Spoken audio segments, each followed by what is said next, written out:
कभी कभी सच्चा प्रेम राजमहल में नहीं, एक गरीब झोपड़ी में जन्म लेता है। आज हम बात करेंगे संस्कृत के महान नाटककार शूद्रक द्वारा लिखित नाटक मृच्छकटिकम की, जिसका अर्थ है मिट्टी की छोटी गाड़ी।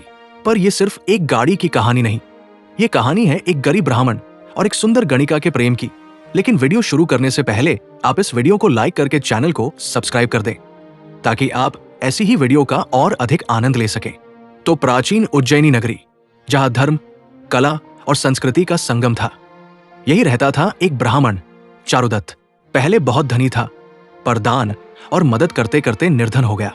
घर में अब सिर्फ सादगी थी, पर मन में शुद्धता और सच्चाई का खजाना था। उसी नगर में रहती थी एक सुंदर, शिक्षित और दयालु गणिका वसंत सेना। धन और शोहरत की कमी नहीं थी, पर दिल में सच्चे प्रेम की तलाश थी। जब उसने चारुदत्त की ईमानदारी के किस्से सुने तो उसका मन उसी की ओर खिंच गया। एक दिन मंदिर में दोनों की मुलाकात हुई। चारुदत्त ने आदर से बात की, न किसी लालच से, न किसी वासना से, बस एक इंसान की तरह सम्मान से। वसंत सेना का दिल उसी पल जीत लिया गया। एक दिन वसंत सेना अपने कीमती आभूषणों को संस्थानक नामक दुष्ट राजकुमार से बचाने के लिए चारुदत्त के घर रखवाने आई। चारुदत्त ने उन्हें सुरक्षित रख लिया, पर संयोग से वे गहने चोरी हो गए। चारुदत्त बेहद दुखी हुआ।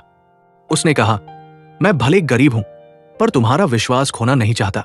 पर वसंत सेना मुस्कुराई और बोली, मुझे गहनों के नहीं, तुम्हारे सच्चे हृदय की परवाह है। वसंत सेना की सुंदरता पर मोहित था संस्थानक, जो राजा पालक का भाई था, अहंकारी, क्रूर और भ्रष्ट। जब वसंत सेना ने उसका प्रेम ठुकरा दिया तो उसका क्रोध 7वें आसमान पर पहुंच गया।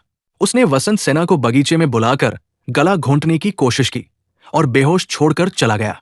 फिर उसने चाल चली, वसंत सेना की हत्या का झूठा इल्जाम चारुदत्त पर लगा दिया। सारे नगर में खबर फैल गई, चारुदत्त ने वसंत सेना की हत्या की है। जिस व्यक्ति ने जीवन भर सत्य का पालन किया, अब वही अपराधी कहलाया। राजा के आदेश पर चारुदत्त को मृत्युदंड की सजा दी गई। फांसी के तख्ते पर चढ़ते हुए चारुदत्त के होठों पर कोई भय नहीं था। उसने कहा, यदि सत्य का अंत इसी तरह होता है तो मैं इसे भी सम्मान समझता हूं। तभी अचानक भीड़ में से आवाज आई, रुको। सबकी नजरें घूमी और सबके सामने आई वसंत सेना, जीवित, सजीव और सत्य की प्रतीक। वो बोली, चारुदत्त निर्दोष है। मेरी हत्या की कोशिश संस्थानक ने की थी। राजा ने जांच कराई, सत्य सामने आया। चारुदत्त को निर्दोष घोषित किया गया और संस्थानक को दंड मिला। कुछ ही समय बाद आर्यक नाम का बंदी राजा बना और उसने न्यायपूर्ण शासन स्थापित किया। चारुदत्त और वसंत सेना का विवाह हुआ और प्रेम ने समाज को एक नया संदेश दिया।